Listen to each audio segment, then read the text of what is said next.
practice. Exercise on 3-letter words. Ria and his mother are going for shopping. They have made their shopping list as shown in the picture. Can you fill in the blanks to complete the names of the items in the shopping list? I am Ria. I want to buy a new pen, hat, mug.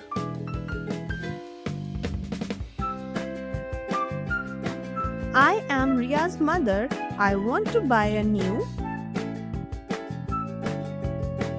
cup, mat, bag. If you enjoyed the video, please like and share it with your friends. Do not forget to click the bell icon to subscribe for more such fun learning videos.